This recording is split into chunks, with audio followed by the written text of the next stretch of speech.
ఈరోజు వాక్య ధ్యానము 1 యోహాను రాసిన పత్రిక 4వ అధ్యాయము 9వ వచనము.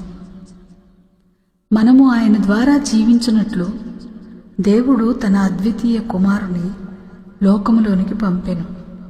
దీని వలన దేవుడు మన యందుంచిన ప్రేమ ప్రత్యక్షపరచబడెను. దేవుడి వాక్యం దీవించునుగాక. ఆమేన్. నీవిచ్చిన వరమే కాదా ఈ నా జీవితం, నీవు చూపే కృపయే కాదా నీ బ్రతికే తరుణం. నీవిచ్చిన వరమే కాదా ఈ నా జీవితం, నీవు చూపే కృపయే కాదా నీ బ్రతికే తరుణం. నన్ను కాచావు, నన్ను తాచావు, పోషించి నడిపావు, బలపరచావు, దృఢపరచావు, ధైర్యముతో నింపావు.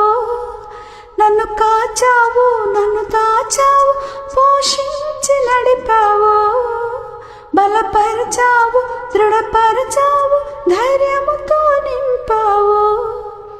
హల్లెలూయా ఆరాధన, హల్లెలూయా స్తుతి ఆరాధన, హల్లెలూయా ఆరాధన, హల్లెలూయా స్తుతి ఆరాధన, హల్లెలూయా స్తుతి ఆరాధన, హల్లెలూయా స్తుతి ఆరాధన. నీవిచ్చిన వరమే కాదా ఈ నా జీవితం.